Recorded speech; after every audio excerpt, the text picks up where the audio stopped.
Back in this country, dangerous, bone-chilling cold gripped much of the nation for yet another day. And there appears to be no end in sight for many. NBC meteorologist Dylan Dreyer joins us now from Rockefeller Center Plaza here in New York. Dylan.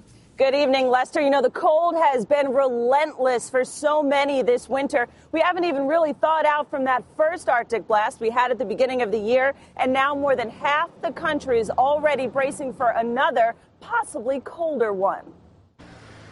Today, heavy snow and dangerously frigid air blasted the country. In Atlanta, the severe cold caused a major water main break. Workers scrambled as water exploded 20 feet in the air and turned to ice on contact. You have extremely cold temperatures that we've had in the past couple of weeks. It puts a strain on our system. In Houston, bus passengers on I-45 helped each other down an exit ramp after being stranded for nearly 2 hours due to icy road conditions.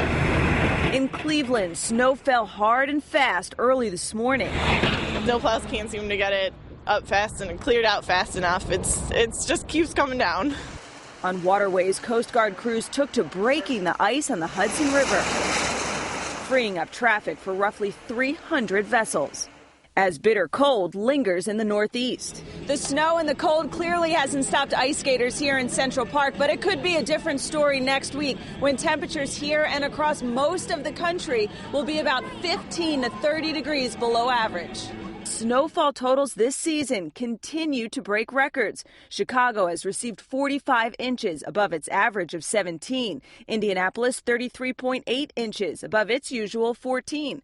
And Philadelphia has seen almost 34 inches compared to its 7.9 average. The snow and prolonged cold is also pinching the propane supply as millions of Americans use more of the fuel to heat their homes. The end of this week, it's supposed to get bitterly cold. We'll probably use a little more than we normally would. Prices have shot up to levels not seen since at least 1990, with the demand at an all-time high, far outpacing supply in 20 states.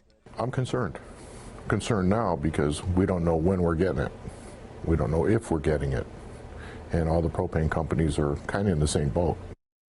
Now, we have these quick clipper systems moving through the Midwest and the Northeast. It's snowing right now across parts of New England. These dump a little bit of snow and then they reinforce that cold air. Most areas pick up a quick 1 to 3 inches, but in and around the Great Lakes, because of that lake enhancement, we end up with about 3 to 6 inches. But look at the jet stream as we go into Monday to Wednesday of next week. It dips all the way down into the deep south, and we are going to see temperatures about 20 to almost 40 degrees below average, a high of 15 below in Minneapolis, 9 in St. Louis, 33 in Memphis. Then on Tuesday, it shifts eastward, 6 below for a high in Chicago, but 6 above in Cincinnati, 23 in Knoxville, Raleigh, North Carolina, a high of 28 degrees. By Wednesday, the cold recedes a little bit, but will still be in the teens and 20s. That's not factoring in the wind chill, which for most areas will be well below zero. Now, Lester, I know winter is supposed to be cold, but even by winter standards, this is extreme cold that we're dealing with.